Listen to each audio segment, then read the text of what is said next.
ശുദ്ധൻ ദുഷ്ടന്റെ ഫലം ചെയ്യും. ഒരു മലയാളം പഴമൊഴി. തീവ്ര കോൺഗ്രസ് അനുകൂലികൾക്ക് ഒരുപക്ഷെ രാഹുൽ ഗാന്ധിയെക്കുറിച്ച് ഈ വീഡിയോയിൽ പറയുന്ന കാര്യങ്ങൾ ഇഷ്ടപ്പെട്ടെന്ന് വരില്ല. പക്ഷെ നമ്മൾ സംസാരിക്കാൻ പോകുന്നത് വസ്തുതകളുടെ അടിസ്ഥാനത്തിലാണ്. ആർക്ക് ഇഷ്ടപ്പെട്ടാലും ഇല്ലെങ്കിലും വസ്തുതകൾ മാറ്റാൻ കഴിയില്ല. രാഹുൽ ഗാന്ധിയുടെ കോൺഗ്രസിന് എന്നെങ്കിലും മോഡിയുടെ BJPയെ തോൽപ്പിക്കാൻ കഴിയുമോ? ഈ വർഷം ഇന്ത്യയിൽ അടുത്ത ലോക്സഭാ ഇലക്ഷൻ നടക്കും. പൊളിറ്റിക്കൽ അനലിസ്റ്റ് ഒക്കെ ഏതാണ്ട് BJPയുടെ വിജയം ഉറപ്പിച്ച മട്ടാണ്. 2014 കോൺഗ്രസിന്റെ പരാജയത്തിന് ശേഷം 10 വർഷം കഴിഞ്ഞു. ഈ 10 വർഷം കൊണ്ട് രാഹുൽ ഗാന്ധി BJPയെ തളർത്താനും കോൺഗ്രസിനെ വളർത്താനും എന്തെങ്കിലും ചെയ്തിട്ടുണ്ടോ? ആദ്യം വയനാട്ടിലെ MP എന്ന നിലയ്ക്കുള്ള രാഹുൽ ഗാന്ധിയുടെ പെർഫോമൻസ് നോക്കാം. രാഹുൽ ഗാന്ധിയുടെ പാർലമെന്റിലെ അറ്റൻഡൻസ് വെറും 51%. അതിന്റെ ദേശീയ ശരാശരി 79%, സംസ്ഥാന ശരാശരി 83%. രാഹുൽ ഗാന്ധി വെറും 8 ചർച്ചകളിലാണ് ലോക്സഭയിൽ പങ്കെടുത്തിട്ടുള്ളത്.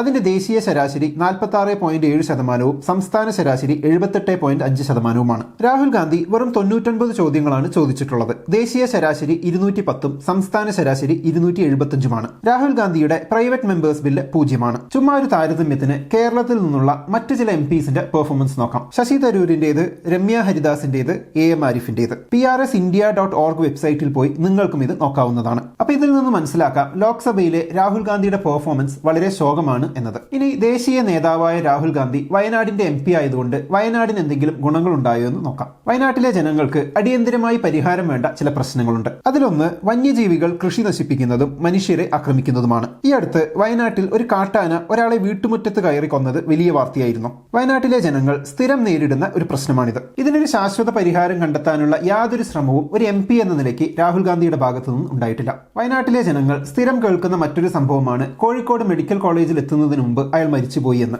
അതായത് ഉദാഹരണത്തിന് സുൽത്താൻ ബത്തേരിയിലുള്ള ഒരാൾക്ക് ഒരു സീരിയസ് ആക്സിഡന്റ് ഉണ്ടായി എന്ന് കരുതുക. അയാൾക്ക് ചികിത്സ കിട്ടാൻ 3 മണിക്കൂറിലധികം യാത്ര ചെയ്ത് കോഴിക്കോട് മെഡിക്കൽ കോളേജിൽ എത്തണം. പലപ്പോഴും മണിക്കൂറുകളോളം ട്രാഫിക് ബ്ലോക്ക് ഉണ്ടാകുന്ന താമരശ്ശേരി ചുരം കടന്നു വേണം മെഡിക്കൽ കോളേജിൽ എത്തേണ്ടത് എന്നൊരു പ്രശ്നവുമുണ്ട്. ഇന്ത്യയിലെ ഏതൊരു പൗരനും കിട്ടേണ്ട അടിസ്ഥാന സൗകര്യമായ അത്യാഹിത ചികിത്സാ സൗകര്യം പോലും രാഹുൽ ഗാന്ധി MP ആയ വയനാട്ടുകാർക്കില്ല.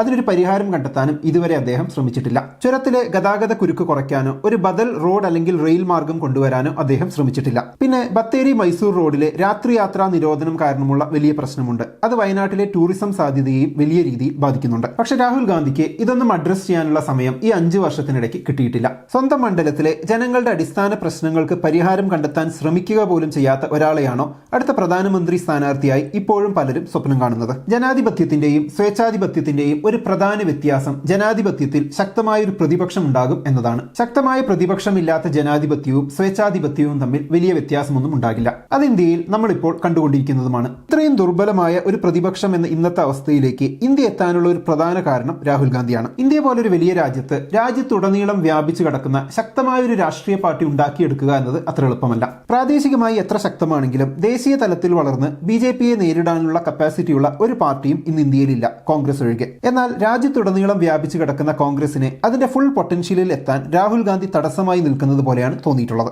ആശയമാണ് അല്ലെങ്കിൽ പ്രസ്ഥാനമാണ് വലുത് എന്നൊക്കെ നമ്മൾ പറയുമെങ്കിലും വികാരജീവികളായ മനുഷ്യരുടെ കാര്യത്തിൽ വ്യക്തികളുടെ സ്വാധീനം പലപ്പോഴും വളരെ വലുതാണ്. അതായത് നല്ലതോ മോശമോ ആകട്ടെ, എന്നാൽ പവർഫുൾ ആയിട്ടുള്ള ഒരു നേതാവ് ഏതൊരു പ്രസ്ഥാനത്തിന്റെയും വിജയത്തിന് ആവശ്യമാണ്. ഉദാഹരണത്തിന് മോഡിക്ക് മുമ്പും ശേഷവുമുള്ള BJPയെ നോക്കിയാൽ മതി. സോഷ്യൽ മീഡിയയിൽ വളരെ ലോജിക്കലായി സംസാരിക്കുന്ന പലരും രാഹുൽ ഗാന്ധിയുടെ കാര്യം വരുമ്പോൾ ലോജിക്കൊക്കെ മറക്കുന്നത് ശ്രദ്ധിച്ചിട്ടുണ്ട്. പ്രശസ്ത ചരിത്ര എഴുത്തുകാരനായ രാമചന്ദ്ര ഗുഹ രാഹുൽ ഗാന്ധിക്ക് എന്തുകൊണ്ട് മോഡിയെ തോൽപ്പിക്കാൻ കഴിയില്ല എന്നതിന് 5 കാരണം പറയുന്ന ഒരു ആർട്ടിക്കിൾ വായിച്ചിരുന്നു. അതിൽ ആദ്യത്തേത് രാഹുൽ ഗാന്ധിക്ക് പൊളിറ്റിക്കൽ ഇന്റലിജൻസ് ഇല്ല എന്നതാണ്. ഇലക്ഷൻ ക്യാമ്പയിൻസിന് വേണ്ടി അദ്ദേഹം ചൂസ് ചെയ്യുന്ന സ്ലോഗൻസും തീമും ഒക്കെ അത് കാണിക്കുന്നുണ്ട്. രണ്ടാമത്തെ കാരണം അദ്ദേഹം ജനങ്ങളെ സ്വാധീനിക്കുന്ന തരത്തിലുള്ള ഒരു പ്രാസംഗികനല്ല, പ്രത്യേകിച്ച് ഇന്ത്യയിൽ ഏറ്റവും അധികം ആളുകൾ സംസാരിക്കുന്ന ഹിന്ദി ഭാഷയിൽ. 3, അദ്ദേഹത്തിന് യാതൊരു അഡ്മിനിസ്ട്രേറ്റീവ് എക്സ്പീരിയൻസും ഇല്ല.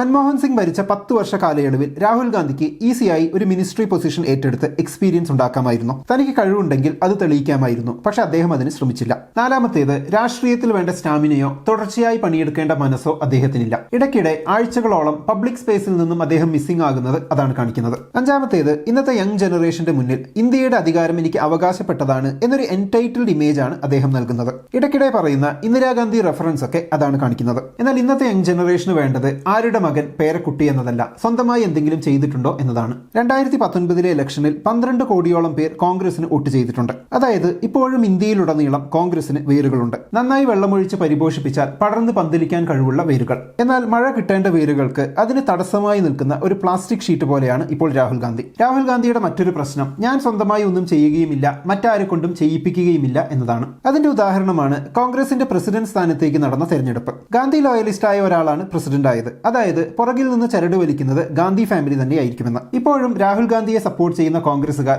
മോഡിയുടെ BJPയെ ഇൻഡയറക്റ്റ് ആയി സപ്പോർട്ട് ചെയ്യുകയാണ് ചെയ്യുന്നത്. അവരോട് എനിക്കൊരു ചോദ്യമുണ്ട്. ഏതാണ്ട് 20 വർഷമായി രാഹുൽ ഗാന്ധി ഇന്ത്യൻ രാഷ്ട്രീയത്തിലേക്ക് ഇറങ്ങിയിട്ട് ഇതുവരെ സിഗ്നിഫിക്കന്റ് ആയി ഒന്നും തന്നെ അദ്ദേഹത്തിന് ചെയ്യാൻ കഴിഞ്ഞിട്ടില്ല എന്ന് മാത്രമല്ല, അദ്ദേഹത്തിന്റെ നേതൃത്വത്തിൽ കോൺഗ്രസ് പാർട്ടി ഇന്ത്യയിലെ ഏറ്റവും ശക്തമായ പാർട്ടിയിൽ നിന്ന് നാമാവശേഷമായി കൊണ്ടിരിക്കുന്ന ഒരു അവസ്ഥയിലാണ് ഇന്ന്. നെഹ്റു ഗാന്ധി ഫാമിലിയിൽ നിന്നുള്ള ഒരാളല്ലെങ്കിൽ ഇത്രയും ക്ഷമ അദ്ദേഹത്തോട് നിങ്ങൾ കാണിക്കുമോ? ഇത്രയും അവസരം മറ്റൊരാൾക്ക് നിങ്ങൾ നൽകുമോ? ഇനി ചിലർ പറയുന്നത് രാഹുൽ ഗാന്ധിക്കല്ലാതെ മറ്റൊരാൾക്കും മോഡിയെ നേരിടാൻ കഴിയില്ല എന്നതാണ്. കോൺഗ്രസ് പോലെ ഇന്ത്യ മൊത്തം വ്യാപിച്ചു കിടക്കുന്ന ഒരു പാർട്ടിയിൽ കഴിവുള്ള മറ്റൊരു നേതാവും ഇല്ല എന്നൊക്കെ പറയുന്നത് മണ്ടത്തരമല്ലേ? 2014 കോൺഗ്രസ് മുക്ത ഇന്ത്യയാണ് എന്റെ ലക്ഷ്യമെന്നൊക്കെ മോഡി പറഞ്ഞപ്പോൾ അത്രയ്ക്ക് വേണോ എന്നാണ് തോന്നിയിരുന്നത്. എന്നാൽ BJPയുടെ ആ സ്വപ്നം രാഹുൽ ഗാന്ധി ഇത്രയും എളുപ്പമാക്കി കൊടുക്കുമെന്ന് കരുതിയില്ല. ചുരുക്കത്തിൽ മുൻപ് അമേഠിയുടെയും ഇപ്പോൾ വയനാടിന്റെയും MP എന്ന നിലയ്ക്ക് പ്രാദേശിക തലത്തിലും കോൺഗ്രസിന്റെ ഡിഫാക്ടോ ലീഡർ എന്ന നിലയ്ക്ക് ദേശീയ തലത്തിലും രാഹുൽ ഗാന്ധി പൂർണ്ണ പരാജയമാണ്. ഇപ്പോഴും തന്റെ ഗാന്ധി കുടുംബ പേരിനപ്പുറം സ്വന്തമായ ഒരു ബ്രാൻഡോ ഐഡന്റിറ്റിയോ ഉണ്ടാക്കിയെടുക്കാൻ അദ്ദേഹത്തിന് കഴിഞ്ഞിട്ടില്ല. അദ്ദേഹം നല്ലൊരു മനുഷ്യനാണ്, അദ്ദേഹത്തിന്റെ ഇന്റൻഷൻസ് നല്ലതാണ് എന്നൊക്കെ ചിലർ പറയുന്നത് കേൾക്കുമ്പോൾ